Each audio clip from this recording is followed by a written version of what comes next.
ಆಸ್ತಿಗಾಗಿ ಮಾರಾಮಾರಿ ನಡೆದಿದೆ, ಹಲವರಿಗೆ ಗಾಯಗಳಾಗಿದೆ. ಅದರ ಜೊತೆಯಲ್ಲಿ ಅಲ್ಲೇ ಪಕ್ಕದಲ್ಲಿದ್ದಂತಹ ಹೂಕುಂಡಗಳು ಕೂಡ ಪೀಸ್ ಪೀಸ್ ಆಗಿದೆ. ಆಸ್ತಿಗಾಗಿ ಮಾರಾಮಾರಿ ವೀಕ್ಷಿಸಿ 8:30ಕ್ಕೆ.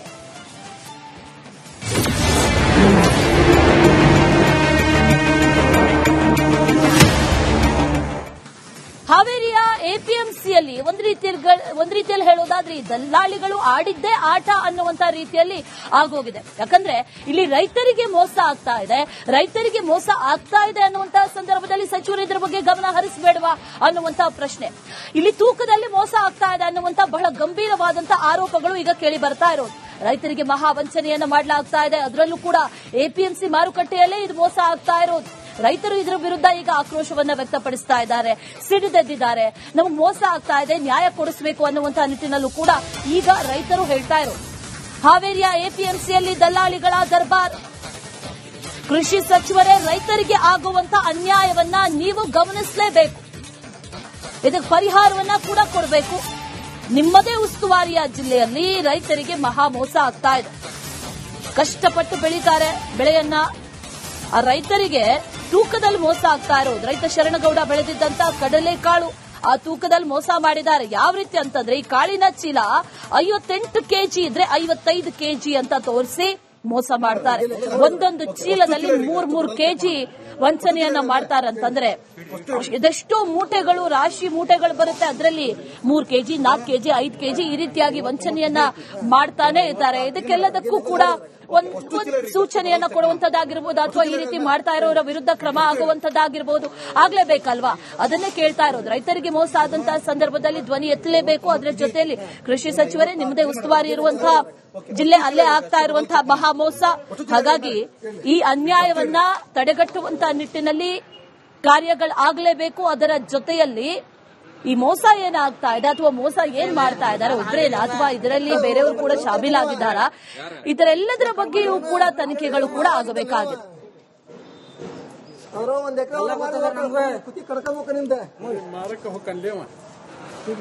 ರಾಜ್ಯದಲ್ಲಿ ರೈತ ಆತ್ಮಹತ್ಯೆಯಲ್ಲಿ ಮಂಡ್ಯ ಪ್ರಥಮವಾಗಿತ್ತು, ದ್ವಿತೀಯ ರಾಣೆಬೆನ್ನೂರು ಅಂದ್ರೆ ಜಿಲ್ಲೆ ಹಾವೇರಿಯಾಗಿತ್ತು. ಇದೀಗ ಹಾವೇರಿ ಜಿಲ್ಲೆ ಪ್ರಥಮವಾಗಿದೆ. ಯಾಕಂದ್ರೆ ದಲ್ಲಾಳಿಗಳ ಕಾಟ, ಅತಿವೃಷ್ಟಿ ಅನಾವೃಷ್ಟಿ ಮಳೆಯಿಂದಾಗಿ ಅಂತಾನೆ ಹೇಳ್ಬೋದು. ರೈತ ಸಾಕಷ್ಟು ಕಷ್ಟಪಟ್ಟು ಸಾಲ ಶೂಲ ಮಾಡಿ ಹೆಂಡತಿ ಮಕ್ಕಳನ್ನ ಕೊಳ್ಳಲಿಂದ ಬೆಳ್ಳಿ ಬಂಗಾರ ಆಭರಣ ಅಡ ಇಟ್ಟು ಜೀವನ ಮಾಡಲಿಕ್ಕೆ ಮುಂದಾಗ್ತಾರೆ. ಆದ್ರೆ ದಲ್ಲಾಳಿಗಳು ಮಾತ್ರ ರೈತ ರಕ್ತವನ್ನ ಹೀರ್ಲಿಕ್ಕೆ ಮುಂದಾಗ್ತಾ ಇದ್ದಾರೆ. ಸದ್ಯ ಇಲ್ಲಿ ಒಂದು ಕಾಟ ಇದೆ, ಅಂದ್ರೆ ತೂಕ ಮಾಡುವಂತ ಯಂತ್ರ ಇದೆ. ಈ ಯಂತ್ರ ಎಷ್ಟು ಮೋಸಕಾರಿಯಾಗಿದೆ ಅಂತಂದ್ರೆ ಅದನ್ನ ನಾನೇ ಸ್ವತಃ ಚೆಕ್ ಮಾಡೋ ವ್ಯವಸ್ಥೆ ಮಾಡ್ತೀನಿ. ಯಾಕಂದ್ರೆ ನನ್ನ ತೂಕ 77 ಕೆಜಿ ಇರುವಂತದ್ದು. ನನ್ನ ತೂಕವನ್ನು ಪ್ರಥಮವಾಗಿ ಚೆಕ್ ಮಾಡಿಸುವಂತ ಕ್ರಿಯೆ ನಮ್ಮ ಶೇಖರ್ ಹೇಳ್ತೀನಿ. ಶೇಖರ್ ಬನ್ನಿ, ನನ್ನ ತೂಕವನ್ನು ಚೆಕ್ ಮಾಡಿ ಮೊದಲಾಗಿ. ಇದು 34.95 ಕಾಣ್ತಾ ಇರುವಂತದ್ದು. ಇನ್ನು ಸರಿ ಕೆಲಸ ಮಾಡಿಸಿ, ಮೊದಲಿಗಿತ್ತು ಆತರ ಮಾಡಿ. ನನ್ನ ತೂಕ ನೋಡ್ತಾ ಇರಬಹುದು. ಮತ್ತೊಮ್ಮೆ 74 ಕೆಜಿ ಇದೆ. ಸ್ವತಃ ನಾನು ಚೆಕ್ ಮಾಡೋ ಪ್ರಕಾರ ನನ್ನ ತೂಕ 77 ಕೆಜಿ ಇರುವಂತದ್ದು. ಇದೀಗ ಆ ರೈತರೇ ಬಟನ್ ಅನ್ನು ಚೆಕ್ ಮಾಡೋ ವ್ಯವಸ್ಥೆ ಮಾಡ್ತಾರೆ. ಅಂದ್ರೆ ರೈತರು ಹಾಕುವಂತ ಕಾಳು ಕಡಿಗಳ ತೂಕದಲ್ಲಿ ವ್ಯತ್ಯಾಸ ಮಾಡ್ತಾರೆ. ಅದಾಗಿಲ್ಲ ಅನ್ಸುತ್ತೆ, ಇನ್ನೊಂದ್ಸಲ ಮಾಡಿ. ಆಗಿಲ್ಲ ಅನ್ಸುತ್ತೆ, ಆಗಿದಾ? ಓಕೆ, ಮತ್ತೆ ಹತ್ತಿದ್ದೀನಿ ನಾನೀಗ. ಈಗ ನನ್ನ ತೂಕ 74 ಆಗಿದೆ. 74 ಇತ್ತು, ಇನ್ನೊಂದ್ಸರಿ ಮಾಡಿ ಅದನ್ನ. ಆ ಬಟನ್ ಒತ್ತಿ ಅದನ್ನ ನಿಲ್ಲಿ. ಹಾ, ಗೊತ್ತಿದ್ರಾ? ಈಗ ನನ್ನ ತೂಕ 74 ಇದ್ದದ್ದು ಈಗ 77 ಆಯ್ತು. ಇದು ನನ್ನ ನಿಖರವಾದ ನನ್ನ ದೇಹದ ತೂಕ. ಇದು 77.45 ಗ್ರಾಮ್ ಏನಿದೆ, ಇದು ನನ್ನ ನಿಖರವಾದಂತಹ ತೂಕ. ಈ ರೀತಿಯಾಗಿ ರೈತರು ತನ್ನಂತಹ ಕಾಳು ಕಡಿಗೆ ಮೋಸ ಮಾಡುವ ಕೆಲಸ ಮಾಡಿ. ರೈತರು ಬನ್ನಿ, ಇಲ್ಲಿ ಬನ್ನಿ, ಕಡೆ ಬನ್ನಿ. ಒಬ್ಬ ಯುವ ರೈತ ಇದ್ದಾನೆ, ಇವನು ತನ್ನಂತಹ ಕಡಲೆಕಾಳು ಬೆಳೆದಿರ್ತಾನೆ. ಆ ಬೆಳೆದಂತಹ ರೈತನ ತೂಕದಲ್ಲಿ ಎಷ್ಟು ನಿಮ್ಮ ಕಡೆ ಒಂದು ಚೀಟಿ ಇತ್ತು, ಆ ಚೀಟಿ ಕೊಡಿ. 55, 48, 40 ಅನ್ನುವಂತ ತೂಕವನ್ನ ಇಲ್ಲಿ ಅಂದ್ರೆ ಈ ಒಂದು ಗೋಡವಿನ ಮಾಲೀಕರು ಬರ್ಕೊಟ್ಟಿದ್ದಾರೆ. ಮನೆಯಲ್ಲಿ ತೂಕ ಮಾಡಿ ಲೆಕ್ಕ ಹಾಕಿದಾನೆ ಅವನು. 2 ಕ್ವಿಂಟಲ್ 28ಕ್ಕೂ ಅಧಿಕ ಕೆಜಿ ಆಗಿರುವಂತದ್ದು. ಇಲ್ಲಿ ಬಂದ್ರೆ 2 ಕ್ವಿಂಟಲ್ 18 ಮತ್ತು 20 ತೋರಿಸ್ತಾ ಇದೆ. ಪ್ರಮುಖವಾಗಿ ಇಲ್ಲಿ ತೋರಿಸ್ತೀನಿ. ಇಲ್ಲಿ ಕಡಲೆಕಾಳನ್ನ ಬೆಳೆದಂತ ರೈತ ಮಾಡ್ತಾನೆ. ಅವನ ಮನೆಯ ಗೃಹೋಪಯೋಗಿ ಇಲಾಖೆ ಅಂದ್ರೆ ಮನೆಗೆ ಏನ್ ಬೇಕು ಸಾಮಗ್ರಿಗಳನ್ನು ತೆಗೆದುಕೊಂಡು ಹೋಗ್ಲಿಕ್ಕೆ ಹಣ ಬೇಕಾಗಿತ್ತು. ಹೀಗಾಗಿ ಬೆಳೆದಂತ ಬೆಳೆ ತಗೊಂಡ್ಬಂದು ಅವನು ಈ ದಲ್ಲಾಳಿ ಅಂಗಡಿ ಮಾರಾಟ ಕೊಡ್ತಾನೆ. ಆದ್ರೆ ಆ ಮಾರಾಟ ಕೊಟ್ಟಂತ ವ್ಯವಸ್ಥೆಯಲ್ಲಿ ತೂಕದಲ್ಲಿ ವ್ಯತ್ಯಾಸ ಆಗಿದೆ. ಬನ್ನಿ, ಅವ್ರು ಮಾತಾಡ್ಸೋ ಪ್ರಯತ್ನ ಮಾಡ್ತೀನಿ ನಾನು. ಬ್ರದರ್, ಈಗ ನನ್ನ ತೂಕ ನೋಡಿದೆ ನಾನೀಗ. ನನ್ನ ಸರಿಸುಮಾರು ತೂಕ 77 ಕೆಜಿ ಇದೆ. ಅದು 74 ಮತ್ತು 3 ಕೆಜಿ ಕಡಿಮೆ ಅಂದ್ರೆ ಹೆಂಗಿದು ಅಂತ. ಏನು ಬಟನ್ ಹೊಡಿದ್ರು ನಾವು ಸ್ಟಾರ್ಟಿಂಗ್ ತಂದ್ರೆ ಒಂದ್ಸರಿ ಬಟ್ ಹೊಡೆದ್ರೆ ಓಸ್ಟ್ 4 ಚೀಲ ಇಟ್ವಿ. ಸೊ ನಾನು ಮನ್ಯಾಗ ಕಟ ಮಾಡಿದಕ್ಕೆ ಇಲ್ಲಿ ಅಂದ್ರೆ 3 ಕೆಜಿ 3.5 ಕೆಜಿ ಒಂದ್ ಚೀಲಕ್ಕೆ ಡಿಫರೆನ್ಸ್ ಬಂತು. ಚೀಲಕ್ಕೆ ಸರ್ ಅದರಲ್ಲಿ ಮತ್ತೆ 2 ಕೆಜಿ ಸೂಟ್ ಅಂತೆ. ಒಂದು ಕೆಜಿಗೆ ಎಷ್ಟು ಬೆಲೆ ಬಾಳುತ್ತೆ ನಿಮ್ಮ ಕಡಲೆಕಾಳು? ಅವರು ನಿನ್ನೆ ಹೇಳಿದ್ದ 55 ರೂಪಾಯಿ ಹಾಕೊಂತೀನಿ ಅಂದ್ರೆ 5,500 ರೂಪಾಯಿ ಕ್ವಿಂಟಲ್ ಹಾಕೊಂತೀನಿ ತಾಂಬಾರ ಅಂತ ಹೇಳಿದ್ರು. ಇವತ್ತೊಳೆ ಬಂದ ಮೇಲೆ 5,200 ರೂಪಾಯಿ ಅಂತ ಹೇಳ್ತಾ ಇದಾರೆ. ಈ ಸೂಟ್ ಅಂದ್ರೆ ಏನ್ ಬ್ರದರ್ ಇದು? ಏನೋ ಗೊತ್ತಾ ಸರ್, ಖಾಲಿ ಚೀಲಕ್ಕೆ 2 ಕೆಜಿ ಮುಡ್ತಾರೆ ಅಂತ ಅವರು. ಒಂದು ಖಾಲಿ ಚೀಲ ಅಂದ್ರೆ 500 ಗ್ರಾಮು ತೂಗುವಂತ ಒಂದು ಚೀಲಕ್ಕೆ 2 ಕೆಜಿ ಹೊಡಿತಾರಂತೆ. 55 ಕೆಜಿ ಇದ್ರೆ 3 ಕೆಜಿಯನ್ನ ಕಾಟದಲ್ಲಿ ಹೊಡಿತಾರೆ. ಜೊತೆಗೆ ಚೀಲಕ್ಕಾಗಿ 2 ಕೆಜಿ ಅಂದ್ರೆ ರೈತ ಬೆಳೆದದ್ದು 55 ಕೆಜಿ ಆದ್ರೂ ಅದು ಕೇವಲ 50 ಕೆಜಿ ಸಮಾನ ಆಗುತ್ತೆ. ಆ ಹಣವನ್ನ ಕಾಡಿಸಿ ಪೀಡಿಸಿ ಕೊಡ್ತಾರಂತೆ. ಓಕೆ, ಈಗ ತಂದು ಹಾಕಿದ್ದು ಎಷ್ಟು ಒಟ್ಟು ಕ್ವಿಂಟಲ್ ಎಷ್ಟಾಗಿ ಮನೆ ಚೆಕ್ ಮಾಡಿದಾಗ ಎಷ್ಟಾಯ್ತು? 20 ಪ್ಯಾಕೆಟ್ ತಂದಿದ್ದೀವಿ ಸರ್. ಇನ್ನು ಕಾಟ ಆಗಿದ್ದು 4 ಚೀಲ ಮಾಡಿದ್ವಿ. ಇಲ್ಲಿಗೆ ಸ್ಟಾಪ್ ಮಾಡಿಸಿದ್ವಿ ಕಾಟನ. ಎಷ್ಟು ತೂಕ ಇದೆ 4 ಮನೇಲಿ ಚೆಕ್ ಮಾಡಿದಾಗ? 4 ಚೀಲ ಚೆಕ್ ಮಾಡಿ ಅವ್ರು ಬಿಲ್ ಹಾಕಿ ಕೊಟ್ಟಿದ್ದೆ ಸರ್. ಅಲ್ಲಿ ಒಳಗಡೆ ಇದೆ ಬಿಲ್ಲು. ಅದೆಲ್ಲ ಬಿಲ್ ಕೊಟ್ಟಿದ್ದೆ ನಾವು 4 ಚೀಲದ್ದು. ಓಟ್ ಹಾಕ್ಸಿದ್ರೆ ಅಲ್ಲಿ ಸ್ಟಾಪ್ ಮಾಡಿಸಿದ್ವಿ. ಸ್ಟಾಪ್ ಮಾಡಿ ಇಲ್ಲಿಗೆ ಮಿಷನ್ ಸರಿ ಇಲ್ಲ ಅಂತ ಹೇಳಿದ್ವಿ ನಾವು. 55, 48, 54 ಅಂತ 58, 59 ಎಲ್ಲಾ ಸೇರ್ಕೊಂಡು 2 ಕ್ವಿಂಟಲ್ 20 ಕೆಜಿ ಲೆಕ್ಕ ಅವ್ರು ತೋರಿಸಿದ್ದಾರೆ. ನೀವು ತೂಕ ಮಾಡಿದಾಗ ಎಷ್ಟಿತ್ತು ಸರ್? ನಾವು ಅಲ್ಲ ಸರ್, ಅದು ನಾವು ಕಾಟ ಮಾಡಿದಾಗ ಟೋಟಲ್ 58 ಕೆಜಿ ಬಂದು 58, 59 ಕೆಜಿ ಬಂದಿದ್ದು. ಇಲ್ಲಿಗೆ ಅಲ್ಲಿಗೆ ಅಂದ್ರೆ 3.5 ಕೆಜಿ ಹೆಚ್ಚು ಕಮ್ಮಿ ಬಂತು ಒಂದ್ ಚೀಲಕ್ಕೆ. ಒಂದೊಂದು ಚೀಲಕ್ಕೆ 4 ಕೆಜಿ ಲೆಕ್ಕ ಕೆಜಿ ಹೆಚ್ಚು ಕಮ್ಮಿ. ಸೂಟ್ ಅನ್ನು ಹಿಡಿದ್ರೆ 5 ಕೆಜಿ ಆಯ್ತು. 6 ಕೆಜಿ ಸರ್ ಸೂಟ್ ಹಿಡಿದ್ರೆ 6 ಕೆಜಿ. ಅಂದ್ರೆ ರೈತ ಬೆಳೆದ ಬೆಳೆಗೆ ಬೆಲೆ ಸಿಗಲ್ಲ ಅನ್ನೋದು ಒಂದ್ ಕಡೆ ಆದ್ರೆ, ಒಂದು ಚೀಲಕ್ಕೆ ಸರಿಸುಮಾರು 6 ಕೆಜಿ ಲೆಕ್ಕದಲ್ಲಿ ದಲ್ಲಾಳಿಗಳು ಹಣವನ್ನ ಮಾಡ್ಲಿಕ್ಕೆ ಮುಂದಾಗ್ತದ್ರೆ. ಅಂದ್ರೆ ಅಲ್ಲಿಗೆ 6 ಕೆಜಿ ಅಂದ್ರೆ 55 ರೂಪಾಯಿ ಹಿಡಿದ್ರು 300 ರೂಪಾಯಿ ಆಯ್ತು. 4 ಚೀಲಕ್ಕೆ 1,200 ರೂಪಾಯಿ ದುಡ್ಡು ಆಯ್ತು. ಈ ರೀತಿಯಾಗಿ ರೈತರನ್ನ ಸುಲಿಗೆ ಮಾಡ್ಲಿಕ್ಕೆ ದಲ್ಲಾಳಿಗಳು ನಿಂತ್ಕೊಂಡಿದ್ದಾರೆ. ಒಂದ್ರೆ ಅತಿವೃಷ್ಟಿ ಅನಾವೃಷ್ಟಿಯಿಂದ ಜನ ಸತ್ರೆ, ಬೆಳೆದ ಸಾಲ ಸೂಲ ಮಾಡಿ ರೈತರು ಬಡ್ಡಿ ಕಟ್ಟಕ್ಕೆ ಸಾಯ್ತಿರೋ ಕಾರಣಕ್ಕೆ ಇದೆಲ್ಲವೂ ಕಾರಣ ಅಂತ ಹೇಳೋದು. ಇನ್ನಾದರೂ ಎಚ್ಚೆತ್ತ ಅಧಿಕಾರಿಗಳು ಈ ರೀತಿಯ ಕಾಟಗಳನ್ನು ಪರಿಶೀಲನೆ ಮಾಡಲಿಕ್ಕೆ ಇಲಾಖೆ ಇದೆ, ಅವರು ಎಚ್ಚೆತ್ತು ಇದನ್ನು ಸರಿಪಡಿಸಬೇಕು ಅಂತ ನಮ್ಮ ಆಸೆ ಅಂತ ಹೇಳ್ಬೋದು. ಕ್ಯಾಮರಾ ಪರ್ಸನ್ ಶಂಕರ್ ಒಬ್ಬ ಜೊತೆ ಮಾರುತಿ BM, ರಿಪಬ್ಲಿಕ್ ಕನ್ನಡ, ಹಾವೇರಿ. ಆಸ್ತಿಗಾಗಿ ಮಾರಾಮಾರಿ ನಡೆದಿದೆ, ಹಲವರಿಗೆ ಗಾಯಗಳಾಗಿದೆ. ಅದರ ಜೊತೆಯಲ್ಲಿ ಅಲ್ಲೇ ಪಕ್ಕದಲ್ಲಿದ್ದಂತಹ ಹೂಕುಂಡಗಳು ಕೂಡ ಪೀಸ್ ಆಗಿದೆ. ಆಸ್ತಿಗಾಗಿ ಮಾರಾಮಾರಿ ವೀಕ್ಷಿಸಿ 8:30ಕ್ಕೆ.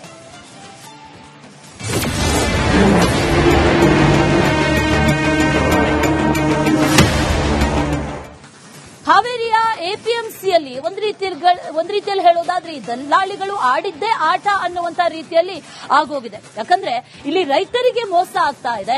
ರೈತರಿಗೆ ಮೋಸ ಆಗ್ತಾ ಇದೆ ಅನ್ನುವಂತಹ ಸಂದರ್ಭದಲ್ಲಿ ಸಚಿವರು ಇದ್ರ ಬಗ್ಗೆ ಗಮನ ಹರಿಸಬೇಡವಾ ಅನ್ನುವಂತ ಪ್ರಶ್ನೆ. ಇಲ್ಲಿ ತೂಕದಲ್ಲಿ ಮೋಸ ಆಗ್ತಾ ಇದೆ ಅನ್ನುವಂತ ಬಹಳ ಗಂಭೀರವಾದಂತಹ ಆರೋಪಗಳು ಈಗ ಕೇಳಿ ಬರ್ತಾ ಇರೋದು. ರೈತರಿಗೆ ಮಹಾ ವಂಚನೆಯನ್ನ ಮಾಡಲಾಗ್ತಾ ಇದೆ. ಅದರಲ್ಲೂ ಕೂಡ ಎಪಿಎಂಸಿ ಮಾರುಕಟ್ಟೆಯಲ್ಲೇ ಇದು ಮೋಸ ಆಗ್ತಾ ಇರೋದು. ರೈತರು ಇದರ ವಿರುದ್ಧ ಈಗ ಆಕ್ರೋಶವನ್ನ ವ್ಯಕ್ತಪಡಿಸ್ತಾ ಇದ್ದಾರೆ, ಸಿಡಿದೆದ್ದಿದ್ದಾರೆ.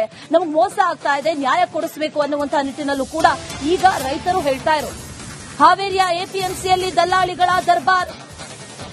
ಕೃಷಿ ಸಚಿವರೇ, ರೈತರಿಗೆ ಆಗುವಂತ ಅನ್ಯಾಯವನ್ನ ನೀವು ಗಮನಿಸಲೇಬೇಕು. ಇದಕ್ಕೆ ಪರಿಹಾರವನ್ನ ಕೂಡ ಕೊಡಬೇಕು. ನಿಮ್ಮದೇ ಉಸ್ತುವಾರಿಯ ಜಿಲ್ಲೆಯಲ್ಲಿ ರೈತರಿಗೆ ಮಹಾ ಮೋಸ ಆಗ್ತಾ ಇದೆ. ಕಷ್ಟಪಟ್ಟು ಬೆಳೀತಾರೆ ಬೆಳೆಯನ್ನ. ಆ ರೈತರಿಗೆ ತೂಕದಲ್ಲಿ ಮೋಸ ಆಗ್ತಾ ಇರೋದು. ರೈತ ಶರಣಗೌಡ ಬೆಳೆದಿದ್ದಂತ ಕಡಲೆಕಾಳು ಆ ತೂಕದಲ್ಲಿ ಮೋಸ ಮಾಡಿದ್ದಾರೆ. ಯಾವ ರೀತಿ ಅಂತಂದ್ರೆ, ಈ ಕಾಳಿನ ಚೀಲ 58 ಕೆಜಿ ಇದ್ರೆ 55 ಕೆಜಿ ಅಂತ ತೋರಿಸಿ ಮೋಸ ಮಾಡ್ತಾರೆ.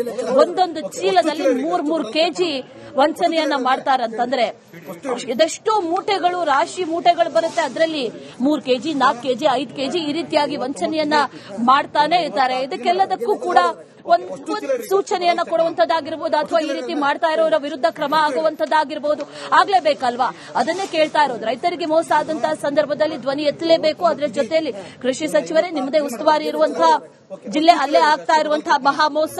ಹಾಗಾಗಿ ಈ ಅನ್ಯಾಯವನ್ನ ತಡೆಗಟ್ಟುವಂತಹ ನಿಟ್ಟಿನಲ್ಲಿ ಕಾರ್ಯಗಳಾಗಲೇಬೇಕು. ಅದರ ಜೊತೆಯಲ್ಲಿ ಈ ಮೋಸ ಏನಾಗ್ತಾ ಇದೆ ಅಥವಾ ಮೋಸ ಏನ್ ಮಾಡ್ತಾ ಇದ್ದಾರೆ ಒಬ್ಬರೇನ ಅಥವಾ ಇದರಲ್ಲಿ ಬೇರೆಯವರು ಕೂಡ ಶಾಮೀಲಾಗಿದ್ದಾರಾ, ಇದರೆಲ್ಲದರ ಬಗ್ಗೆಯೂ ಕೂಡ ತನಿಖೆಗಳು ಕೂಡ ಆಗಬೇಕಾಗಿದೆ.